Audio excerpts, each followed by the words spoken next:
பூங்காற்று திரும்புமா serial இன்னையில இருந்து விஜய் டிவில ஸ்டார்ட் பண்ணிருக்காங்க. சீரியல் ஆரம்பிக்கும் போது கல்யாணம் பண்றதுல இருந்து ஆரம்பிச்சு அதுக்கப்புறம் கொடுமையெல்லாம் அனுபவிக்க போறாங்க அப்படின்னு பார்த்தா அதெல்லாம் கிடையாது. மொதல் சீன்லயே கோபப்பட்டு வீட்டை விட்டு வெளியே கிளம்பிடுறாங்க ஆனந்தி. 6 வருஷ கல்யாண வாழ்க்கையில அவங்களுக்கு நடந்த கொடுமையை எல்லாம் கதையா நினைச்சு பாக்குறாங்க. அதை நம்மளுக்கும் சொல்றாங்க. ப்ரொமோல காட்டின எல்லாமே இன்னைக்கு ஒரே நாள்லயே வந்துருச்சு இந்த சீரியல்ல.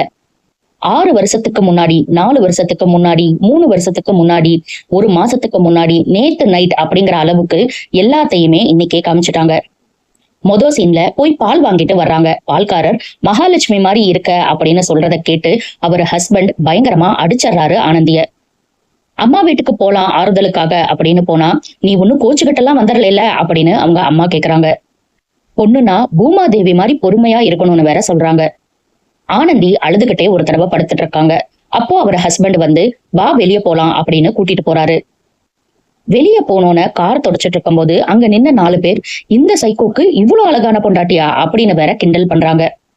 அவ்வளவுதான், மறுபடியும் ஆனந்திய வீட்டுக்குள்ள கூட்டிட்டு போய் சிகரெட் பிடிச்சு அத அவங்க கையில வேற சூடு வைக்கிறாரு. எதுவுமே பண்ண முடியாம, அம்மா வீட்டுக்கும் போக முடியாம ரொம்ப பொறுமையாவே இருக்காங்க ஆனந்தி. அம்மா வீட்டுக்கு போனா நீ ஒரு குழந்தைய பெத்துக்கோ, எல்லாமே சரியாயிரும். பக்கத்து வீட்டு பொண்ணு இப்படி இருந்தா குழந்தைய பெத்துக்கிட்டா சரியாயிட்டா, எதிர்த்த வீட்டு பொண்ணு அப்படி இருக்கா அப்படின்னு சுத்தி இருக்கிறவங்கள பத்தியே பேசுறாங்க அவங்க அம்மா. பத்தாக்குறைக்கு அவங்க அண்ணன் வந்து மாப்பிள்ளையோட வரலையா, நீ மூட்டை முடிச்சு கட்டிட்டு வீட்டுக்கு கிளம்பு, கோச்சுக்கிட்டெல்லாம் வரல அப்படின்னு வேற கேக்குறாரு. ஆனந்திக்கு அவங்க அண்ணி சர்பத் கொடுத்துருந்துருக்காங்க. ஓ சர்பத் வேறையா அப்படின்னு சொல்லிட்டு அவங்க ஒய்ஃப ரூமுக்குள்ள வா அப்படின்னு சொல்லிட்டு உள்ள போறாரு அவங்க அண்ணன். இவ எதுக்கு இங்க வந்து இப்படி உட்காந்துட்டு இருக்கா, மாப்பிள்ளைய கூட்டிட்டு ஏன் அவ வரல? ஏதாவது புத்திமதி சொல்லி மத்தியானம் சாப்பாடு போட்டு ஈவினிங்க வீட்டுக்கு அனுப்பிடுங்க. இல்லைன்னா அவங்கிட்ட வாங்கின 10 லட்சம் கடனை நான் வட்டியும் முதலுமா திருப்பி தரணும். இவ தாலி அறுத்துட்டு வந்து ஏன் தாலியை அறுத்துறாம பாத்துக்கோ அப்படின்னு சொல்றாரு. நீங்க பேசுறதெல்லாம் அவங்களுக்கு கேட்டாலும் கேட்கும் அப்படின்னு அவங்க அண்ணி சொல்ல, கேட்கட்டும் தான் பேசுறேன்னு சொல்றாரு அண்ணன். அதுக்கப்புறம் ஒரு நாள் கோயிலுக்கு போயிட்டு வர்றாங்க ஆனந்தி. எவன் கூட போய் ஊர் சுத்திட்டு வர்ற அப்படின்னு ஆரம்பிக்கிறாரு அவரோட ஹஸ்பண்ட். சரக்கு பாட்டெல்லாம் எடுத்துட்டு வந்து ஆனந்தி கிட்ட காமிச்சு, எனக்கு குடிக்கிறதுக்கு சரக்கே இல்ல, இதெல்லாம் நீ பார்க்க மாட்டியா அப்படின்னு வேற திட்டுறாரு. சரக்கு பாட்டில ஆனந்தி பக்கத்திலேயே போட்டு உடைக்கிறாரு. என்ன பண்றதுன்னு தெரியாம, எதுத்தும் பேச முடியாம, அம்மா வீட்டுக்கும் போக முடியாம ஓன்னு கத்தி அலறாங்க ஆனந்தி. தண்ணி அடிச்சுட்டு வீட்டுக்கு வர்றாரு ஹீரோ.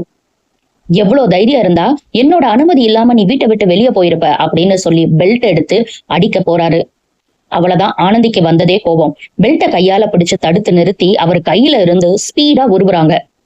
லெப்ட் ஹேண்ட்ல அடிக்க வர்றவரை மறுபடியும் பிடிச்சு தடுத்து நிறுத்துறாங்க. எவ்வளவு நாள் தாண்டா எங்களை எல்லாம் அடிமையாவே நீங்க பாப்பீங்க அப்படின்னு ரொம்பவும் கோபமும் படுறாங்க. இந்த கொடுமையெல்லாம் இவங்க காமிச்சு இவங்க வீட்டை விட்டு வெளியே போறதையே ஒரு 3 மாசம் வரைக்கும் கொண்டு போவாங்க அப்படின்னு ப்ரமோவை பார்த்து நினைச்சது ஏமாற்றத்தை தான் தந்தது. பரவாயில்லையே, ஒரே நாள்லயே எல்லாத்தையுமே காமிச்சு அவங்க வீட்டை விட்டு வெளியே போற வரைக்கும் கொண்டு போயிட்டாங்களே சீரியலை அப்படின்னு தான் தோணுது. எங்களுக்கெல்லாம் கோபம் வந்தா காலியா மாறிடுவோம் அப்படின்னு ஆனந்தி சொல்றாங்க. ஹீரோக்கு ஆனந்தி காலியாவே தெரியுறாங்க. இதோட இன்னைக்கு எபிசோட முடிச்சுட்டாங்க. ஆனந்தியால இப்போ அம்மா வீட்டுக்கும் போக முடியாது, ஹஸ்பண்ட் வீட்லயும் இருக்க முடியாது. இனி இவங்க என்ன பண்ண போறாங்க? இதை வச்சுதான் சீரியலே நகர போதோ? என்ன நடக்குதுன்னு நம்ம பொறுத்திருந்து பார்க்கலாம். அடுத்தடுத்து பூங்காற்று திரும்புமால என்ன நடக்குதுன்னு தெரிஞ்சுக்க சப்ஸ்கிரைப் பண்ண மறந்துடாதீங்க.